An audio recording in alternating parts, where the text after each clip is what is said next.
If you have a Blackstone, I have an important question for you. When was the last time you actually leak tested your tank to make sure that it's safe? I'm going to show you the equipment you need today, which is very minimal, and what you need to do to be able to do a safe propane leak test. So it's important to do a leak test because it's not just something you should be doing when there's a problem with your griddle, it's actually preventable maintenance. It's really important to be doing this all the time because if you're not checking to make sure you're having an issue, it's going to creep up on you one day and you're going to have a problem. There's several areas in here that I'm going to show you today where you got to check that connection, but it's super simple the way that we're going to do it. So there's several times that Blackstone actually recommends that you should go ahead and do a leak test. The first time you should really do it is after you do your build of your griddle. As soon as you do the build, the first thing you want to do is make sure there's not a problem. There could be a problem with the equipment, but there also may be a problem with the actual regulator or the propane tank itself as well. We want to eliminate everything from the ground up to make sure we're getting it taken care of. So that first initial test is extremely important. The second time that's really important is whenever you're connecting the new propane tank. Think about it. If you're going to do an exchange, you don't know what that tank's been through. And if you're taking it someplace to have it, refilled, this possibly could get damaged during the refill process as well.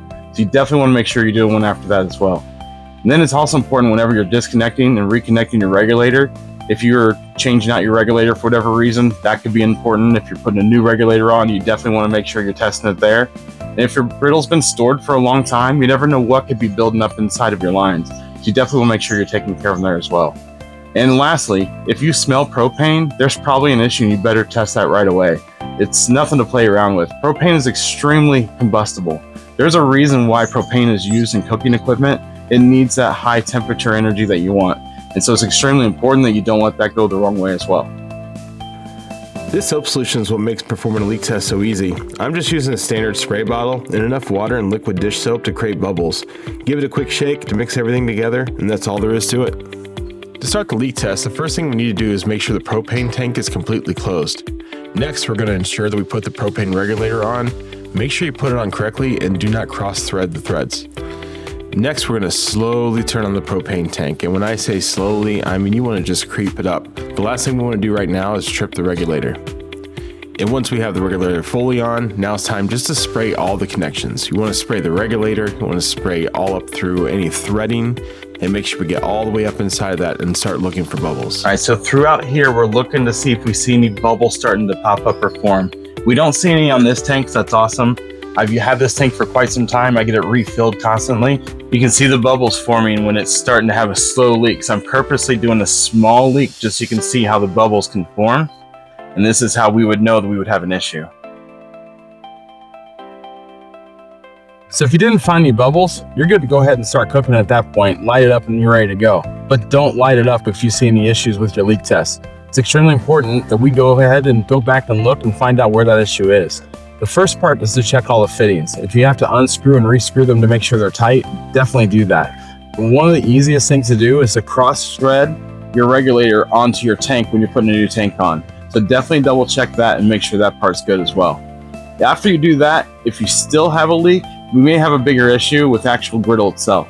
So if you're still having issues, you may need to go ahead and replace the regulator. And if you're still having problems after that, I'd suggest calling Blackstone's customer support. So there's some common mistakes I really need to make sure that you're aware of. A lot of people assume. One of those, they assume that brand new equipment can't be the issue. Brand new equipment can be an issue. There's manufacturing defects all the time. We see that in all industries. The other part is they ignore the small propane leak. They figure, it's supposed to smell a little bit that way. Yes, you may smell a little bit of propane when you're first lighting it up, but it shouldn't be a real strong smell right away.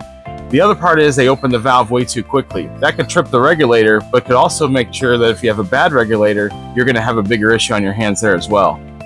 Definitely don't light immediately as soon as you put a new propane tank on. Verify that it has that leak test done. I just want to make sure that we're definitely doing our part to make sure all of us are being safe together. So hopefully this video showed you just how easy it is to do this test, and you can even just keep this on your hand. You don't have to throw this out every single time. Just keep this bottle ready to go. And each time you're getting ready to turn on your griddle, just make sure you spray this a couple of times, just to make sure you're doing your part. It's very easy to do, and I'd hate for anybody to have a big problem. And this is a simple test you can do just every single time you light your griddle. Have a good one.